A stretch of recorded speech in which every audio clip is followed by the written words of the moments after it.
أعوذ بالله من الشيطان الرجيم بسم الله الرحمن الرحيم والمحصنات من النساء إلا ما ملكت أيمانكم. آج 5ویں پارے کی تلاوت کی گئی ہے اور 5واں پارہ یہ سورہ نساء پر مشتمل ہے جو 4تھے پارے سے شروع ہوا تھا. اور سورہ نساء کے معنی عورتوں کے آتے ہیں. اللہ رب العزت نے خاص طور سے عورتوں کو جو شقائق الرجال قرار دیا ہے ان کی بڑی اہمیت اور ان کی امپورٹنس بیان کی ہے, ان کے حقوق بیان کیے ہیں. ایک ایسے دور میں جب کہ لوگ اس بات پر بحث کیا کرتے تھے, خاص طور سے ہمارے مسیحی بھائی نصرانی کرسچنز کی عورت وہ اس کا شمار انسانوں میں ہے کہ نہیں, گناہوں کی اسے کوٹلی قرار دیا جاتا تھا. اللہ سے قرب حاصل کرنے کے لیے عورتوں کو چھوڑنا اور ان سے دور رہنا یہ بڑا تقویٰ اور نیکی جانی جاتی تھی. ایسے موقع پر اللہ رب العزت نے یہودیوں کے ان خیالات کی تردید کی, عیسائیوں کے ان خیالات کی تردید کی, مشرکین کا جو برا سلوک خواتین کے ساتھ تھا اس کی تردید کی اور باقاعدہ یہ پوری سورت اور عورتوں کو میراث میں باقاعدہ حقوق عطا فرمائے. اور حقوق دینے کے بعد اس کی تفصیل بیان کرنے کے بعد یہ کہا فریضۃ من اللہ, یہ اللہ کی طرف سے فریضہ ہے. یہ ایسا نہیں ہے کہ کر لیا تو ٹھیک ہے, نہیں کر لیا تو کوئی بات نہیں, ایسا نہیں. فریضۃ من اللہ, یہ اللہ کی طرف سے تمہارے اوپر فرض کیا گیا ہے. یہ جو میراث ہے اس کے جو حقوق ہیں ان میں سب کے حق متعین کیے گئے ہیں, ان حقوق کو دینا. اس کے بعد اور بھی اس کے اندر بڑے مسائل بیان کیے گئے, خاص طور سے یہاں پر ذکر کیا گیا کہ کن عورتوں سے شادی کر سکتے ہو تم, کن عورتوں سے شادی نہیں کر سکتے ہو. اور اسی کا حصہ تھا کہ تمہارے اوپر تمہاری مائیں, تمہاری بیٹیاں, تمہاری بہنیں, تمہاری پھوپھیاں, تمہاری خالہ اور سب حرام کی گئی. اس کی پوری تفصیل والمحصنات من النساء. اور اسی طریقے سے وہ عورتیں جو کسی دوسرے کی زوجیت میں ہیں, جن کی شادی ہو چکی ہے, تم ان سے شادی نہیں کر سکتے. اس کا بڑا خاص خیال رکھنا کہ کسی عورت کے اوپر نگاہ ڈالنا جرم ہے, اور خاص طور سے جس کی شادی ہو چکی ہو اس کے اوپر ڈورے ڈالنا اور اس کو ورغلانا اور اس کو اپنی طرف بلانا یہ انتہائی شرمناک حرکت ہے اور بہت برا یہ گناہ ہے. اور اس کے بعد اللہ رب العزت نے بہت سارے احکامات اس کے اندر بیان فرمائے ہیں. اور عورتوں کے حقوق کو بیان کرنے کے بعد اللہ رب العزت کی یہ آیت ہے وَاعْبُدُوا اللَّهَ وَلَا تُشْرِكُوا بِهِ شَيْئًا وَبِالْوَالِدَيْنِ إِحْسَانًا وَبِذِي الْقُرْبَى وَالْيَتَامَى وَالْمَسَاكِينِ وَالْجَارِ ذِي الْقُرْبَى وَالْجَارِ الْجُنُبِ وَالصَّاحِبِ بِالْجَنبِ وَابْنِ السَّبِيلِ وَمَا مَلَكَتْ أَيْمَانُكُمْ إِنَّ اللَّهَ لَا يُحِبُّ مَنْ كَانَ مُخْتَالًا فَخُورًا.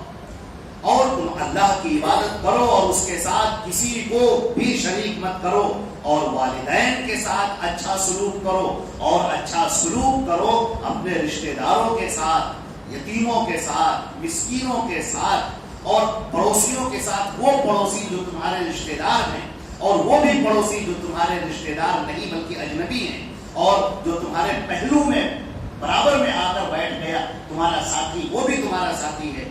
اور اسی طریقے سے جو مسافر ہیں ان کے ساتھ, ان سب کے ساتھ حسن سلوک کرو. اور جو تمہارے کفالت میں ہیں, جن کے تم ذمہ دار ہو, جن کے رزق کے ذمہ دار ہو, ان کی بھی تم ان کے ساتھ اچھا سلوک کرو. اور سنو, بے شک اللہ عقل رکھنے والے کو اور گھمنڈ اور شیخی خورے کو اللہ تعالیٰ پسند نہیں فرماتے. یہ آیت اپنے آپ میں بہت ہی زبردست آیت ہے, اور اس کے اندر جو احکامات بیان کیے گئے سب سے پہلے تو اللہ کا ہے کہ اللہ کی جو عبادت ہے اس میں کسی کو شریک نہ کیا جائے, اور شرک کی کوئی معافی نہیں ہے. اگر شرک پر آدمی مر گیا تو اس کے سارے اعمال اللہ تعالیٰ ضائع کر دیتے ہیں.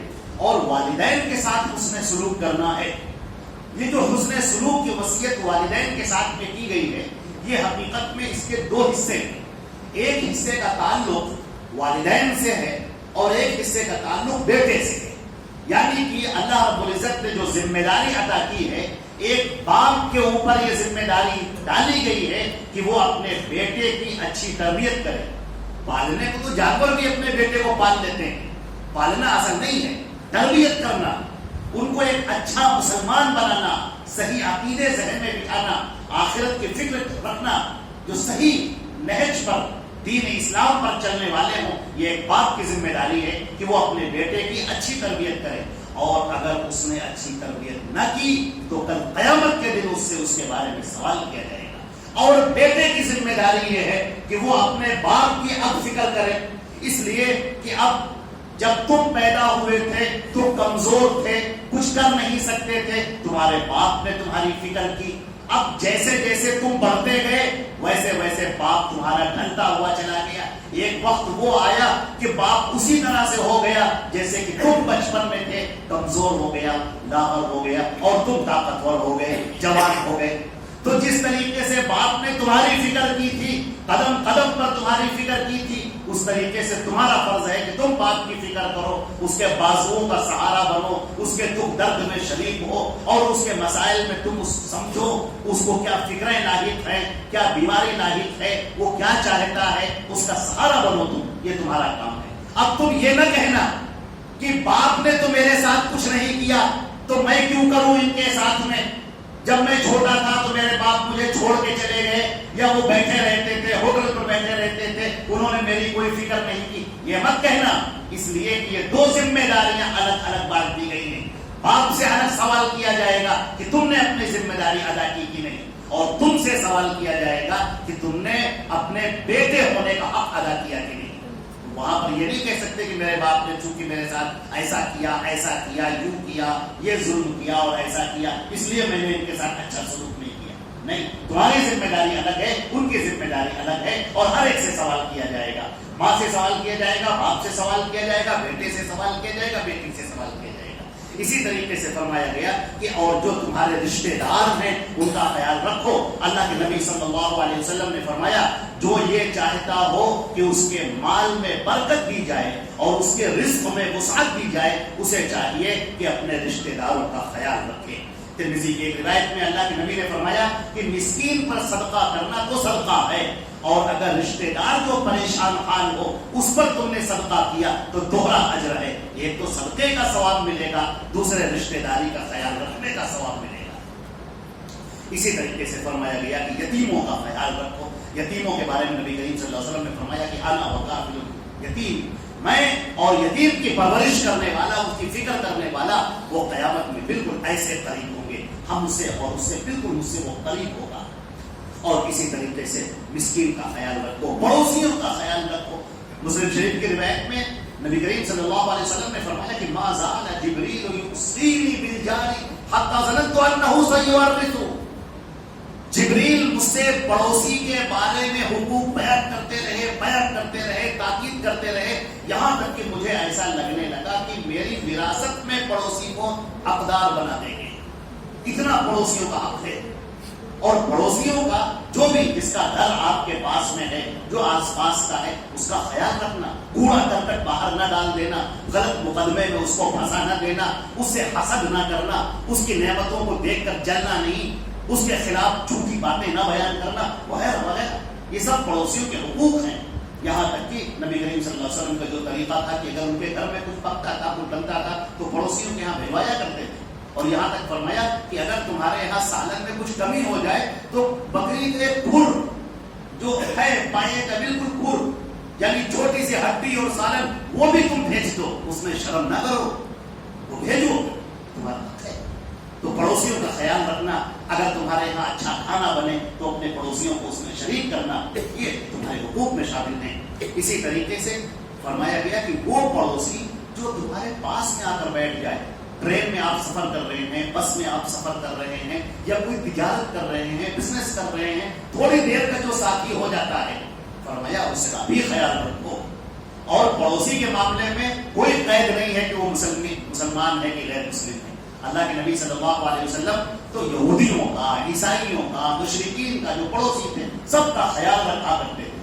آپ کے یہاں تو باقاعدہ ایک پوری لسٹ موجود تھی کہ جب آپ کے پاس کوئی غلہ آتا تھا، کوئی پیسہ آتا تھا، تو آپ کی تمام پڑوسیوں میں، غربا مساکین میں اسے تقسیم کر دیتے تھے۔ اسی طریقے سے فرمایا گیا کہ جو وابن السبیل، جو مسافر ہے، وابن السبیل کی ایک تفسیر یہ بھی کی گئی ہے کہ جو تمہارا مہمان ہے، جو اللہ اور رسول پر ایمان لانے والا ہے اسے چاہیے فلیکرم ضیفہ، وہ اپنے مہمان کی عزت کرے. تو مہمان کا بھی حق ادا کرنا، اور کوئی مسافر ہے بیچارہ پریشان حال ہے اس کی امداد کرنا، یہ تمہارے کام. وہ ملکت ایمانکم، جو تمہاری کنیز ہیں، تمہارے غلام ہیں، ان کا خیال رکھو. اسی طریقے سے جو تمہارے ماتحت ہیں، تمہیں اسٹور کے مالک ہو، کسی کمپنی کے مالک ہو، باس ہو، اور تمہارے انڈر میں کچھ لوگ کام کرتے ہیں، تو ان کا خیال رکھو، ان کے ساتھ اچھائی سے پیش آؤ، ان کے ساتھ حسن سلوک کرو، اچھا برتاؤ کرو. اور فرمایا کہ اللہ تعالیٰ ایسے کو بالکل پسند نہیں کرتا جو عقل رکھنے والا ہو اور جو فخر کرنے والا ہو. یہاں پر مفسرین نے بڑا نقطہ بیان کیا ہے کہ ایک ایسا شخص جو خرچ کرنے سے پہلے اکڑا پھرتا ہو، پیسہ اس کے پاس میں ہے وہ عقل، اور ایک ایسا، اس کو مختال کہتے ہیں، اور ایک ایسا شخص جو پیسہ خرچہ کرے غریبوں پر، اس کے بعد گھمنڈ میں مبتلا ہو جائے، وہ چار جگہ جا کر بیان کرے کہ میں نے یوں کیا اور ایسا کیا اور یوں کیا. اس کو فخور کہا گیا ہے، شیخی خورا. اس کو اللہ تعالیٰ نے پسند نہیں فرمایا. اللہ رب العزت نے ایک بات ارشاد فرمائی، فلا وربک لا یؤمنون حتی یحکموک فیما شجر بینہم ثم لا یجدوا فی انفسہم حرجا مما قضیت ویسلموا تسلیما.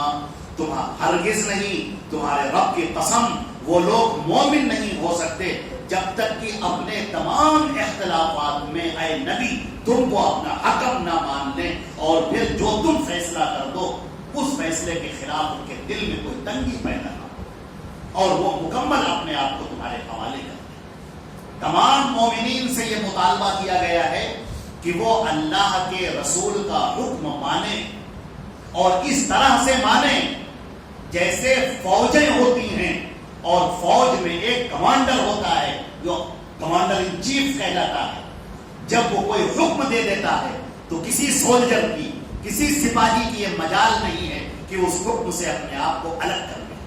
وہ بحث نہیں کر سکتا، وہ ایف اور بٹ نہیں کر سکتا، اور اگر کرے گا تو وہ غدار قرار پائے گا. اور یہ بھی حکم ہے کہ اسے گولی مار دی جائے. تمام مسلمانوں کی یہ جماعت، اس کے امام اور اس کے قائد رسول اور نبی حضرت محمد مصطفیٰ صلی اللہ علیہ وسلم ہے. وَمَن يُطِعِ الرَّسُولَ فَقَدْ أَطَاعَ اللَّهَ، جس نے رسول کی اطاعت کی اس نے اللہ کی اطاعت کی. اب فرمایا گیا کہ اللہ کی قسم، فلا وربک، تمہارے رب کی قسم، وہ مومن ہو ہی نہیں سکتا جب تک کہ اپنے تمام اختلافات میں اے نبی تم کو اپنا فیصل نہ مان لے. تم جو فیصلہ کرو اس کے آگے وہ سب کا. لہذا قول رسول آنے کے بعد، حدیث صحیح آنے کے بعد، نبی کا فتویٰ آنے کے بعد، پھر کسی کا فتویٰ قابل قبول نہیں، پھر کسی کا قول قابل قبول، پھر کسی کی رائے، کسی کا قیاس، کسی کا خیال، کسی کی فکر، کسی کا نظریہ، کسی کا آئیڈیا، وہ قابل قبول نہیں، وہ ریجیکٹڈ، ختم. جب تک تم نے اللہ کے رسول کو اپنا فیصل نہ مان لیا، ان کے تمام معاملات میں اپنے سر کو جھکا دینا اور مان دینا، اس وقت تک تم مومن نہیں کہا جا سکتے. اس کے بعد اللہ رب العزت نے کچھ منافقین کا ذکر کیا ہے، اور کہا ہے کہ منافقین کا ایک علامت، ایک پہچان اس کی یہ ہے کہ ان کا معاملہ بڑا عجیب و غریب ہے. ان المنافقین یخادعون اللہ وهو خادعهم، یہ جو منافقین ہیں یہ اللہ کو دھوکہ دینا چاہتے ہیں، حقیقت میں وہ خود دھوکہ کھا رہے ہیں، اللہ انہیں دھوکہ دے رہا ہے. وَإِذَا قَامُوا إِلَى الصَّلَاةِ قَامُوا كُسَالَىٰ، جب یہ نماز کے لیے کھڑے ہوتے ہیں تو کاہلی کے ساتھ کھڑے ہوتے ہیں. ان کا دل نہیں کرتا نماز پڑھنے کے لیے، لیکن کیا کریں، اب پورا معاشرہ نماز پڑھ رہا ہے، اگر یہ نماز نہیں پڑھیں گے تو منافق قرار پائیں گے، اس لیے وہ اپنے آپ کو مومن ظاہر کرنے کے لیے آ جاتے ہیں اور نماز میں کھڑے ہو جاتے ہیں. لیکن تم دیکھو گے کہ ان کے چہرے کے اوپر تکتر، نماز سے ان کی فرحت نہیں ہوتی، انبساط نہیں ہوتا، ان کو خوشی میسر نہیں ہوتی. ایک مومن کا معاملہ یہ ہے کہ جس وقت وہ وضو کر رہا ہوتا ہے اس وقت وہ اس کا دل خوشی سے بھرا ہوا ہوتا ہے کہ میرے گناہ جھڑ رہے ہیں، میں اللہ کے سامنے کھڑا ہوں گا، اللہ سے باتیں کروں گا، اللہ سے دعائیں مانگوں گا، میرے سارے مسئلے ختم ہو جائیں گے، میں اللہ سے قرب حاصل کروں گا. ایک مومن تو بالکل خوش ہو جاتا ہے، جیسے مچھلی اپنے پانی کے اندر جب رہتی ہے تو اس کو زندگی ہوتی ہے، اور پانی سے باہر نکال لیا جائے تو وہ تڑپنے لگتی ہے. اسی طریقے سے مومن کی زندگی سے اگر نماز نکل جاتی ہے تو وہ تڑپنے لگتا ہے، بے چین ہو جاتا ہے. بغیر اللہ کا ذکر کیے، بغیر نماز پڑھے اسے سکون نہیں، اسے اطمینان نہیں. لیکن منافقین کا معاملہ یہ ہے کہ نماز ان کے اوپر بڑی بھاری ہے. وَإِذَا قَامُوا إِلَى الصَّلَاةِ قَامُوا كُسَالَىٰ، جب وہ نماز کے لیے کھڑے ہوتے ہیں تو کاہل بن کر کھڑے ہوتے ہیں. يُرَاءُونَ النَّاسَ، لوگوں کو دکھانے کے لیے پڑھتے ہیں. وَلَا يَذْكُرُونَ اللَّهَ إِلَّا قَلِيلًا، اور بہت تھوڑا ذکر کرتے ہیں اللہ کا. مُذَبْذَبِينَ بَيْنَ ذَلِكَ، ان کو ہمیشہ شک ہی رہتا ہے، کبھی ادھر کبھی ادھر. لا الہ ہؤلاء ولا الہ ہؤلاء، نہ ادھر کی طرف جاتے ہیں نہ ادھر کی طرف، نہ مکمل ایمان کی طرف نہ مکمل کفر کی طرف. تھوڑا ایمان تھوڑا کفر. مومنین کے ساتھ میں آئے تو ایمان والی باتیں، کفر کے ساتھ میں گئے تو کفار والی باتیں. یہ مومن کا شیوا نہیں ہے، یہ مومن کا شعار نہیں. اور اللہ جسے گمراہ کرتے پھر اسے کوئی ہدایت دینے والا نہیں، تم اس کے لیے کوئی راستہ نہ پاؤ گے.